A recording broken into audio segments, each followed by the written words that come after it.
is the second lecture of tangent and normal. In the last video I have started application of derivative, where the first topic is tangent and normal. In the first class of tangent and normal I have discussed how we find equation of tangent and normal by taking three questions also. All three are different types. One is explicit form. If the function is given in explicit form, how we find equation of tangent and normal. Also I discussed when function is equation is given in implicit form as well as in parametric form. Today I will discuss some more questions. Now before that, let me explain some points to remember. These points are used in solving questions on tangent and normal. I have written in the board. You can write it. The first point is, if a line makes an angle theta with positive direction of x-axis, then slope of the line m equal to tan theta. This we know from school mathematics. It was also there in 11th mathematics. This is a very simple point. If a line makes an angle theta with positive direction of x-axis, means if you see the diagram, you can see, let's say this is a line. This is called positive direction of x-axis. This is x-axis. This is y-axis. Let's say this angle is theta. This angle is called angle made by the line with x-axis in positive direction. If this angle is theta, then the slope of this line, the slope, that is m, denoted by m, is given by tan theta. Okay, this is the first point. If in any question it will be means if it is asked, then we will use this point. Means अगर line का slope तो नहीं theta दिया होगा, theta को inclination भी बोलते हैं. This theta is also called inclination.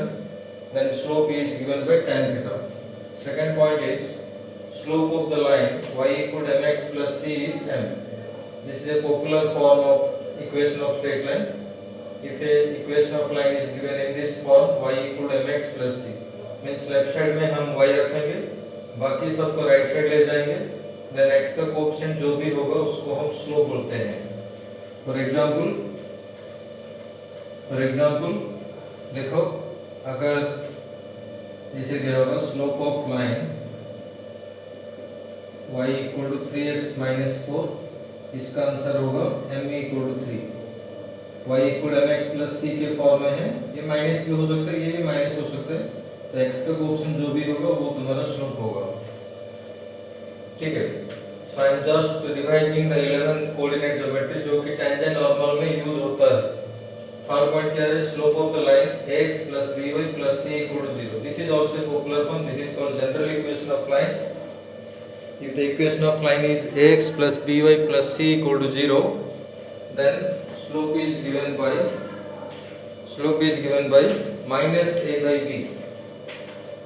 Remember this point. Minus a means x का कोएफिशिएंट, b means y का कोएफिशिएंट. इसका एक एग्जांपल मैं ले रहा हूँ. ये सब हम डायरेक्टली यूज करेंगे. एग्जांपल भी you should write slope of the line. Remember student, xy का कोई भी लीनियर इक्वेशन हमेशा लाइन रिप्रेजेंट होता है in xy plane in 2D. Slope of the line 2x minus y minus 3 equal to 0 is formula क्या है? Minus a by b. a means x का coefficient, b means y का coefficient. That is if you solve it is 2. तो this is your m. Slope मतलब m. So you have to remember these 2 points. अगर line का equation y equal to mx plus c के form में होगा तो slope हम directly लिखेंगे x का कोएफिशिएंट. अगर equation of line general form में होगा then we will use this point, means this formula.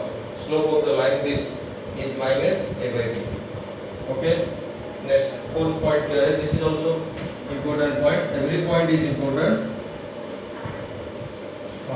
Fourth point is if two lines L1 and L2 दो लाइन है 2D में, having slopes M1 and M2 are दो line है, their slopes are M1 and M2 ठीक है। First point is parallel means L1 L2 अगर parallel होगा then M1 equal to M2, this is an important condition. whenever two lines are parallel their slopes are equal, this you know from first means 11th mathematics, it is also taught in school mathematics। perpendicular then अगर वो दो line perpendicular होगा M1 M2 equal to -1, this I have already told when I discussed normal। Tangent normal perpendicular होता है, इसी को use करके हम स्लोप ऑफ नॉर्मल लिखते हैं -1/m2। तो अगर दो लाइन ऐसे है, ये L1 है, ये L2 है, इसका स्लोप M1, इसका स्लोप M2, ये दोनों पैरेलल है, तो इसमें क्या होगा M1 इक्वल टू M2 होगा। अगर ये L1 है, ये L2 है, ठीक है, जैसे this is L1, this is L2, ये परपेंडिकुलर है, L1 का स्लोप M1, L2 का slope M2, so in this case M1 into M2 equal to -1, understood? So whenever two lines are parallel then their slopes are equal, M1 equal to M2 हम लिखेंगे, when two lines are perpendicular then product of their slopes is -1। These points will be used in some questions when we will do, okay। Fifth point क्या है, slope of x axis is 0। x axis का slope 0 होता है, देखो ये हमारा x axis है, ये हमारा y एक्सिस है, x axis, this is y axis, x axis का स्लोप, इसका स्लोप हमेशा 0 होगा। सिक्स्थ पॉइंट में लिखा है slope of y axis is infinity, infinity means undefined, but for calculation purpose we will take 1/0, that is 1/0। So y axis का slope, इसका slope हम लिखेंगे इंफिनिटी, बट कैलकुलेशन पर्पस में हम लिखेंगे 1/0, अंडरस्टूड? तो ये सब कुछ पॉइंट्स था जो कि बहुत इंपॉर्टेंट पॉइंट्स है। और एक पॉइंट है, देखो इफ टू लाइंस L1 की इक्वेशन जनरल फॉर्म में दिया है a1x + b1y + c1 = 0 and L2 का equation a2x + b2y + c2 = 0 are identical, identical means same, दोनों की दोनों लाइन सेम, देन कंडीशन क्या है, दिस इज द कंडीशन, और x का कोएफिशिएंट का रेशियो इक्वल टू y का कोएफिशिएंट का रेशियो इक्वल टू कांस्टेंट्स का ratio. One more point you can add, slope of line joining two points x1 y1 and x2 y2, ठीक है student, दो point है, अगर हम उन दोनों को ज्वाइन करेंगे तो एक लाइन आएगा, उसका स्लोप के लिए एक फॉर्मूला है, ये भी तुम्हें पता होगा, y का डिफरेंस y x का डिफरेंस, अंडरस्टूड? तो कभी भी दो पॉइंट दिया होगा तो उसको ज्वाइन करने वाला लाइन का स्लोप फाइंड करने के लिए हम ये फॉर्मूला यूज करेंगे, y2 - y1 x2 - x1। Remember numerator में आएगा y का डिफरेंस, y मतलब ऑर्डिनेट, डिवाइडेड नीचे आएगा x का डिफरेंस मतलब आपसीसा का डिफरेंस, ठीक है। ऊपर मैंने क्या लिखा, y2 - y1 डिवाइडेड नीचे in that order you should take x2 - x1। ऊपर हम y2 - y1 लिखेंगे, नीचे x1 - x2 लिखेंगे तो गलत होगा, मतलब second point minus first point, ऐसे याद रखो, second point minus first point, second point का y माइनस फर्स्ट पॉइंट का y डिवाइडेड सेकंड पॉइंट का x माइनस फर्स्ट पॉइंट का x, difference of coordinate divided difference of abscissa, ठीक है। This much you should keep in mind, all points are very very important, questions में हम use करेंगे, ठीक है। और क्या है, today I will take some questions from CHSE book, means Odisha board का बुक का क्वेश्चंस कुछ करेंगे।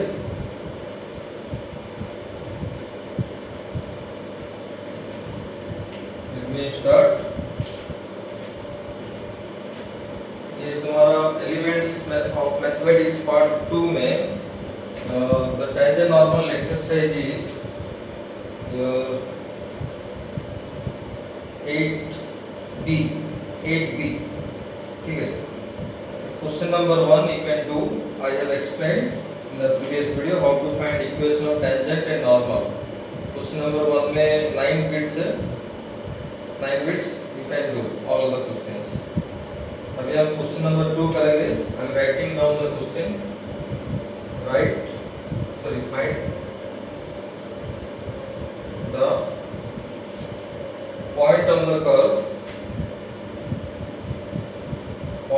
curve. Y square minus x square plus 2x minus 1 equal to 0, where the tangent is parallel to x-axis.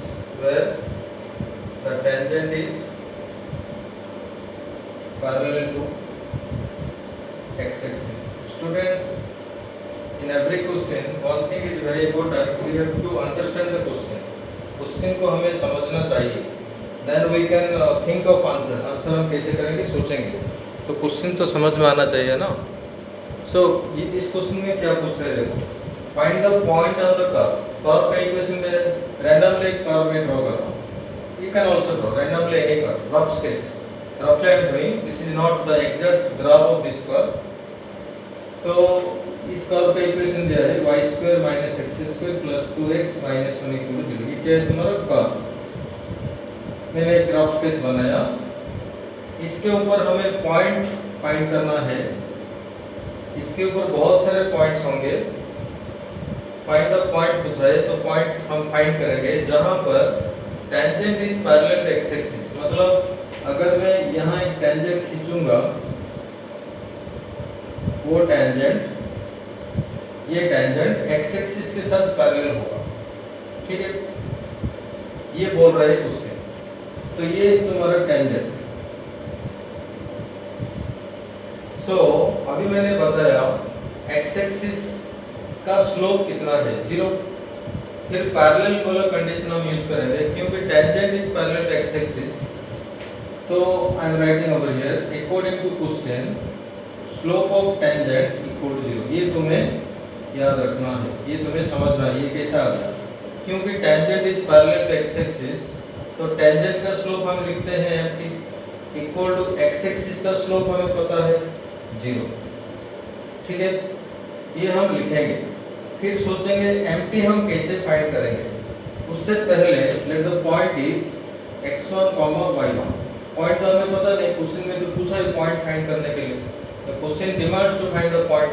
Point दिया नहीं है तो point को हम मान लेंगे x1, y1. You can write in word let the point on the curve is Px1 y1. Px1 y1. थोड़ा याद करो mt हम कैसे निकालते थे. इक्वेशन ऑफ कर्व जो दिया है उसको तुम इक्वेशन 1 मानो. उसको हम डिफरेंशिएट करेंगे, dy/dx फाइंड करेंगे. उसमें हम ये पॉइंट डाल देंगे तो mt आ जाएगा at the point P. So from 1 मतलब इक्वेशन ऑफ कर्व. इसको मैंने इक्वेशन 1 से डिनोट किया है.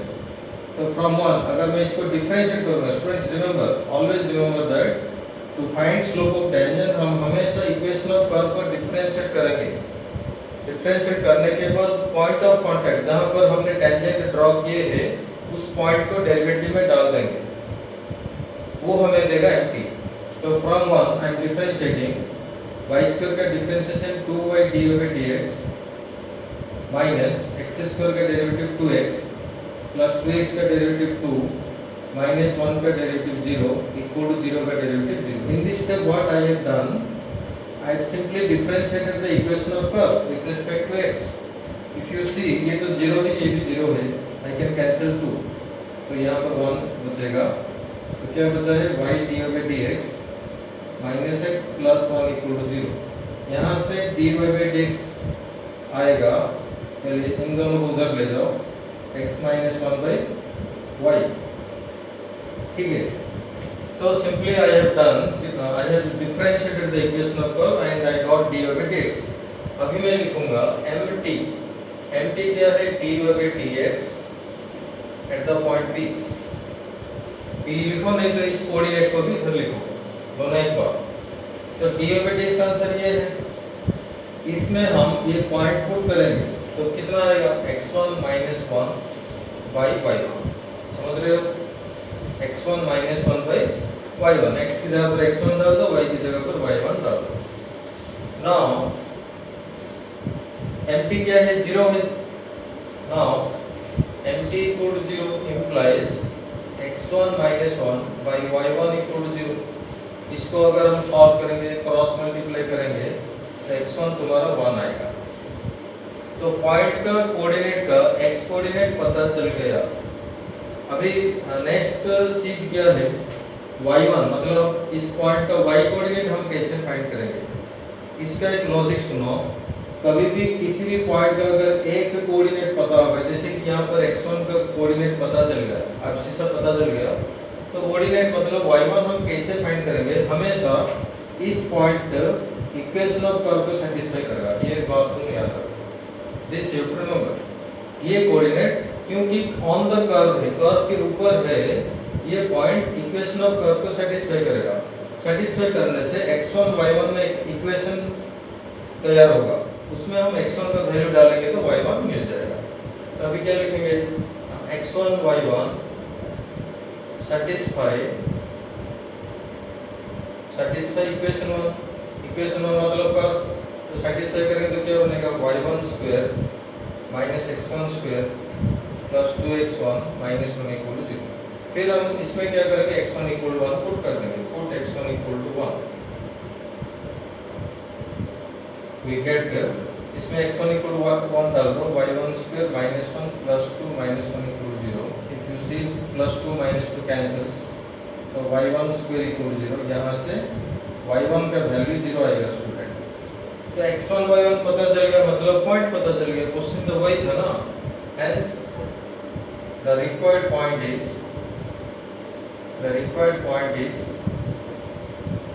to try to guess the approach in which we have done this question।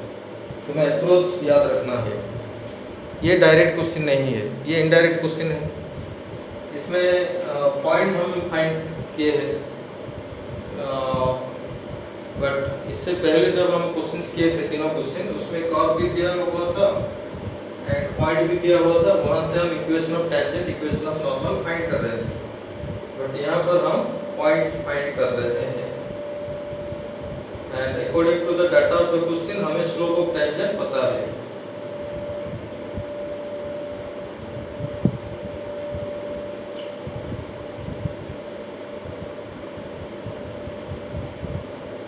ठीक है स्टूडेंट, ये हो गया तुम्हारा क्वेश्चन नंबर 2। ये कौन सा exercise, exercise 8B, elements of mathematics. ठीक है, next question number 3।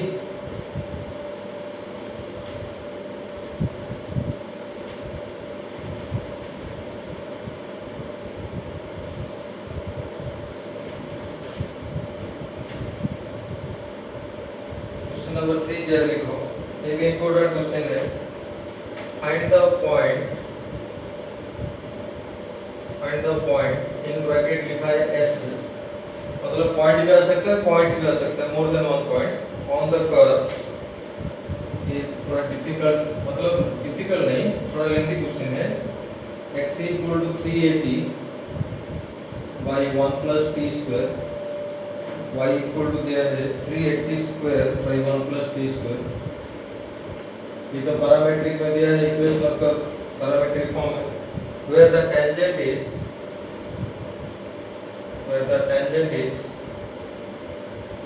perpendicular to, ये परपेंडिकुलर का सिंबल है, perpendicular to the line 4x plus 3y plus 5 equal to 0। This is also similar to last question, but क्या क्या difference है इसमें, equation of curve parametric form में है, ये पहला डिफरेंस। फिर उसमें था, पिछला क्वेश्चन में था कि tangent is parallel to x axis, but इसमें बोल रहे हैं कि tangent is perpendicular to the line. ठीक है, तो अकॉर्डिंग टू क्वेश्चन क्या लिखेंगे बताओ। पहला हम क्या करेंगे, इस जो लाइन दिया है इसका हम स्लोप निकालेंगे। पॉइंट्स टू रिमेंबर में मैंने बताया था, कभी भी जनरल फॉर्म में अगर इक्वेशन ऑफ स्ट्रेट लाइन होगा उसका स्लोप माइनस से कोई भी। देखो जब हम आंसर शुरू करेंगे हम लिखेंगे given equation of line is this, then उसका स्लोप m = -4/3, देन लिखेंगे अकॉर्डिंग टू क्वेश्चन क्योंकि tangent is perpendicular to the line, तो परपेंडिकुलर कंडीशन हम अप्लाई करेंगे। कौन है परपेंडिकुलर? टेंजेंट। तो हम लिखेंगे mt into m equal to -1। Understood और नॉट? परपेंडिकुलर कंडीशन, टेंजेंट का स्लोप mt, इस लाइन का स्लोप m, उन दोनों का प्रोडक्ट -1 होगा। ठीक है, तो m का तो वैल्यू हमें पता है -4/3, सो mt into -4/3 equal to -1। यहाँ से mt आएगा 3/2। In previous question mt was 0। तो अभी सेम कॉन्सेप्ट, हम mt फाइंड करेंगे, इक्वेशन ऑफ कर्व को डिफरेंशिएट करके d/dx फाइंड करेंगे। तो इसमें और एक बात स्टूडेंट, इसमें पॉइंट हमें लेने की जरूरत नहीं है क्योंकि पैरामीट्रिक फॉर्म में है ना। तो हम क्या करेंगे, देखो नाउ dx/dt, ये तुम्हारा इक्वेशन ऑफ कर्व जो कि पैरामीट्रिक फॉर्म में है, dx/dt फाइंड करेंगे, मतलब इसका डेरिवेटिव। यहाँ पर 3a कांस्टेंट, उसको बाहर रख दो, फिर बाकी का डेरिवेटिव करो, तो नीचे आएगा 1 + t² का स्क्वायर, ऊपर आएगा 1 + t² into 1 with respect to t we are differentiating, minus t into 1 + t² का derivative 2t। You know this 3a, ऊपर आएगा 1 + t² minus 2t², मतलब 1 - t²। You can simplify 1 + t² minus 2t² means 1 - t² divided, नीचे है 1 + t² का whole square. Similarly हम dy/dt भी find करेंगे। dy/dt में भी 3 ये तो कांस्टेंट है, वो बाहर रहेगा, नीचे 1 + t² का स्क्वायर, ऊपर 1 + t² into 2t minus t² into 2t। You are getting my point or not? Simply differentiate using division rule with respect to t। यहाँ पर देखो स्टूडेंट, यहाँ पर एक 2t³ आएगा, यहाँ पर भी 2t³ है, ये माइनस में है, ये प्लस में कैंसिल होगा, 2t into 1 2t बचेगा into 3a, that is 3a into 2t by 1 + t² का square. In parametric form we find dy/dx, how? By dividing dy/dt with dx/dt. This thing you know. When we will divide dy/dt by dx/dt means ये ऊपर आएगा 3a, फिर 2t by 1 + t² का square divided, नीचे आएगा 3a 1 - t² by 1 + t² का square. Student देखो ये कैंसिल हो रहा है, 3a भी कैंसिल हो रहा है, तो फाइनली कितना है 2t by 1 - t²। अंडरस्टूड? सो इसमें थोड़ा टाइम लगेगा तो फाइंड dy/dx, क्योंकि तुम्हारा dy/dx पैरामीटर के फॉर्म में है, तो इसको ही हम मानेंगे स्लोप ऑफ टेंजेंट। इसको ही तुम मान लो slope of tangent. Actually slope of tangent हम कैसे फाइंड करते थे? After finding dy/dx we are putting the point का कोऑर्डिनेट, पॉइंट ऑफ कांटेक्ट का कोऑर्डिनेट। ठीक है, बट यहाँ पर पॉइंट ऑफ कांटेक्ट हम अगर लेंगे x1 y1, तो इसमें तो हम नहीं डाल पाएंगे ना, यहाँ पर x नहीं है, y नहीं है, तो पैरामीटर के फॉर्म में है। सो रिमेंबर दिस पॉइंट, यही तुम्हारा mt होगा। पैरामीट्रिक फॉर्म में स्लोप ऑफ टेंजेंट हमेशा वही होगा जो dy/dx आएगा पैरामीट्रिक फॉर्म में, पैरामीट्रिक फॉर्म में। आफ्टर गेटिंग mt, अभी हमारे पास यहाँ पर वैल्यू क्या है, mt = 3/4, इसको लिखो 2, इसको लिखो 1। एक तो स्टेटमेंट हमारे पास है कि mt = 3/4 होगा, यहाँ पता चला कि mt = ये होगा। So from equation 1 and 2 I am erasing this portion, now I am writing from equation 1 and 2, from 1 and 2 mt का वैल्यू ये है 2t by 1 - t² equal to क्या लिखेंगे 3/4। ठीक है, यहाँ से क्या पता चलेगा, देखेंगे हम, क्रॉस मल्टीप्लाई करो 8t 4 into 2t, t minus 3t², तो सबके इधर ले आओ, t² plus 8t minus 3 = 0। ये देखो स्टूडेंट, ये एक क्वाड्रेटिक इक्वेशन है, t आ गया, इसको हम सॉल्व करेंगे तो t का वैल्यू आएगा। इसको सॉल्व करने का बहुत सारे तरीके हैं, मैं क्या बताऊंगा, 3t² plus 8t को मैं लिखूंगा 9t minus t। you can split the middle term, क्योंकि 3 into 3 minus 3 कितना है, -9 आना चाहिए, so 90 minus 3 लोगे तो आ जाएगा, 90 minus 3 is 80, फिर प्रोडक्ट भी -9 आएगा, so factorize 3t times t plus 3 minus 1 times t plus 3 equal to 0, so 3t minus 1 into t plus 3 equal to 0, यहाँ से t का दो वैल्यू आ रहा है, t equal to 1/3 और t equal to -3, तो हमें पैरामीटर का वैल्यू पता चल गया कि t जब 1/3 होगा, इस कर्व के ऊपर जो टेंजेंट होगा वो इस लाइन को परपेंडिकुलर होगा, वैसे t जब -3 होगा, इस कर्व के ऊपर जो टेंजेंट होगा वो इस लाइन को परपेंडिकुलर होगा। तो हमें तो पॉइंट्स लाना है, अभी हम क्या करेंगे, t का वैल्यू 1/3 लेकर x में डालेंगे, y में डालेंगे, एक पॉइंट आ जाएगा, वो एक पॉइंट होगा, फिर t का वैल्यू -3 यहाँ पर डालेंगे और एक पॉइंट आ जाएगा। अभी मैं वो कैलकुलेशन करके दिखा रहा हूँ। अभी हम क्या लिखेंगे, for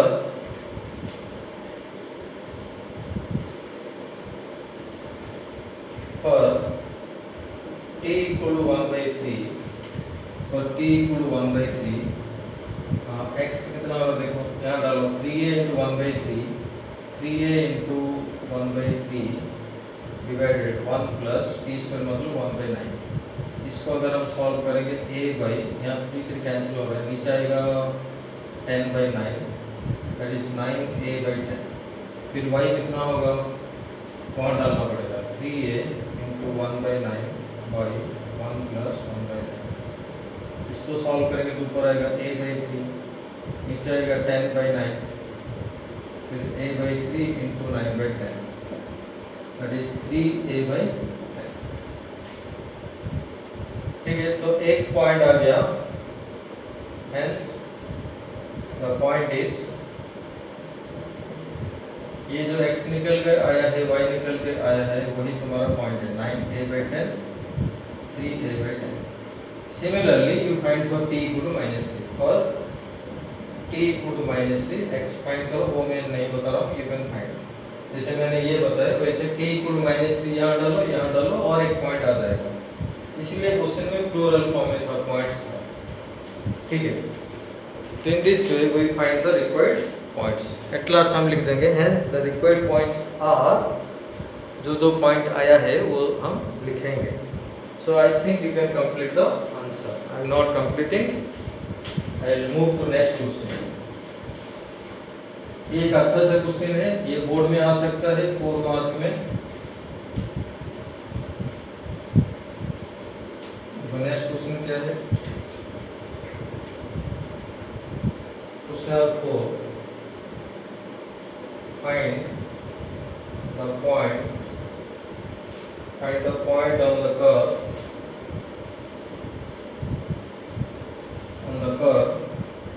x square plus y square minus 4xy plus 2 equal to 0, where the normal is parallel to x-axis, where the normal is parallel to x-axis.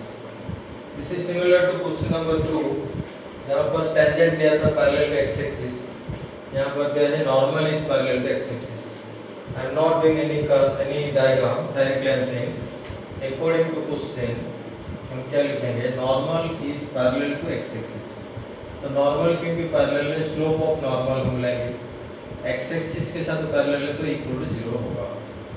This is the very important point you should know। ये कैसे हो रहा है, क्योंकि normal is parallel to x axis, इसीलिए mn 0 होगा। अगर tangent parallel to x axis होता तो mt 0 होता। अंडरस्टूड।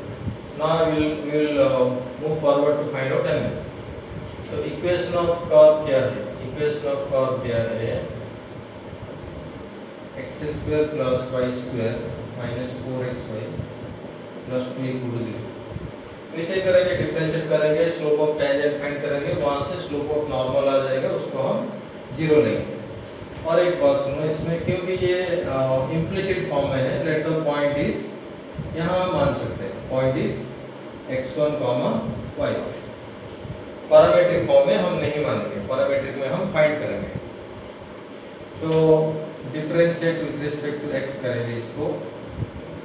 टेंजेंट नॉर्मल में हर क्वेश्चन में जो भी इक्वेशन ऑफ कर्व दिया होगा उसको हम डेफिनेटली डिफरेंशिएट करेंगे, dv/dx फाइंड होगा, वहां से हमें स्लोप ऑफ टेंजेंट पता चलेगा। तो डिफरेंशिएट करेंगे 2x y स्क्वायर का derivative 2y dv/dx minus 4 xy का derivative x into dv/dx plus y into 1 plus 0 equal to 0। देख रहे हो डेरिवेटिव कैसे फ्रीक्वेंटली यूज हो रहा है, तो हमें डेरिवेटिव ठीक से आना चाहिए।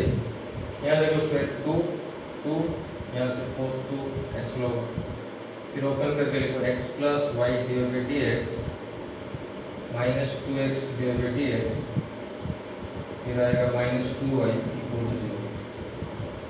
यहाँ से dv/dx क्या होना चाहिए, देखो ये उधर जाएगा, ये भी उधर जाएगा, मतलब 2y माइनस एक्स डिवाइडेड नीचे होगा y माइनस एक्स। अंडरस्टूड। यहाँ से एम्प्टी हम फाइंड करेंगे। एम्प्टी क्या है, dv/dx at the point p, इसको पॉइंट p से डिनोट करो, point of contact is p, मतलब x1 y1 हम यहाँ पुट करेंगे तो कितना आएगा 2y1 minus x1 by y1 minus 2x1। ये है तुम्हारा एम्प्टी। सो mn क्या होगा, माइनस 1 बाई एम्प्टी, ये है हमारा फॉर्मूला। माइनस 1 बाई दिस, उसका रेसिप्रोकल फिर माइनस करेंगे तो मतलब कितना होगा, minus y1 minus 2x1 by 2y1 minus x1। ठीक है, बट mn क्या है 0।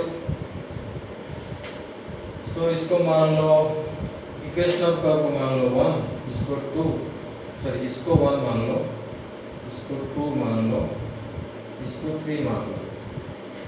सो mn का वैल्यू ये है, mn का वैल्यू 0 भी है। So from 1 and 3 minus of y1 minus 2x1 by 2y1 minus x1 equal to 0। Understood. ये माइनस उधर जाएगा, उसकी फर्क नहीं पड़ेगा, ये क्रॉस मल्टीप्लाई होगा। So finally what will get y1 equal to 2x1। तो हमें जो पॉइंट हमने लिए थे उन दोनों के बीच एक रिलेशन पता चल गया, क्या, y1 equal to 2x1। But question क्या है, पॉइंट तो हमें फाइंड करना है। पॉइंट कैसे फाइंड होगा, देखो कभी भी पॉइंट फाइंड करने के लिए हम हमेशा पॉइंट ऑफ कांटेक्ट को इक्वेशन ऑफ कर्व में सेटिस्फाई करेंगे, जो कि मैंने क्वेश्चन नंबर 2 में बताया था। अभी लिखेंगे क्या, x1 y1 satisfy equation of curve that is 2, equation 2 को सेटिस्फाई करेगा। तो क्या बनेगा, x1 square plus y1 square minus 4x1 y1 plus 2 equal to 0। Understood. इसमें हम वैल्यू पुट करेंगे, ये y1 इक्वल टू x1 है ना, put y1 equal to 2x1। यहाँ पर हमारे पास एक रिलेशन है y1 इक्वल टू 2x1, वो हम इधर डालेंगे तो क्या आएगा, x1 स्क्वायर y1 स्क्वायर मतलब इसका स्क्वायर 4x1 स्क्वायर, फिर minus 4x1 into y1, y1 क्या है 2x1, यहाँ डालेंगे तो 8x1 square plus 2 equal to 0। ये कैलकुलेशन तुम कर पाओगे, 4 plus 1 5 minus 8 minus 3x1 square plus 2 equal to 0।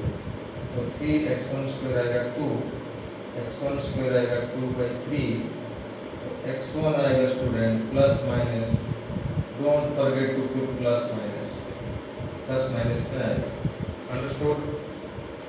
और फिर यही x1 का वैल्यू यहाँ डाल देंगे तो y1 आ जाएगा, एंड इसके बाद लिखेंगे y1 equal to 2x1, 2 into that means plus minus 2 time root over 2 by 3। Understood. At last हम क्या लिखेंगे, hence the required points are, क्योंकि हमें 2 पॉइंट पता चला है। कैसे 2 पॉइंट, क्योंकि x1 का 2 वैल्यू है ना, plus of this minus of this, वैसे y1 के भी 2 वैल्यू है, plus of this minus of this. Finally हम क्या लिखेंगे, hence the required points are, पहले x1 लिखना होगा plus minus root over 2 by 3 comma plus minus 2 times root over 2 by, ठीक है student, this question, easy question, ऐसे क्वेश्चन भी एग्जाम में आ सकता है। ठीक है, फिर और एक अलग क्वेश्चन बता रहा हूँ, बुक से बाहर एक क्वेश्चन है, प्योर लॉजिकल क्वेश्चन, अच्छा सा क्वेश्चन है। इसे क्वेश्चन एंट्रेंस में पूछा जाता है, बोर्ड में भी आ सकता है, बट ये बुक का क्वेश्चन नहीं है, बुक से बाहर है ये क्वेश्चन। क्वेश्चन क्या है, लिखो, क्वेश्चन है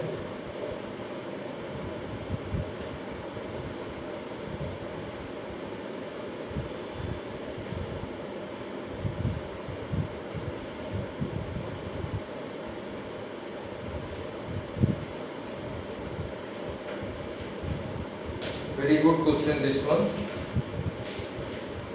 इस क्वेश्चन को हम कैसे करेंगे, देखो, क्वेश्चन इज इफ,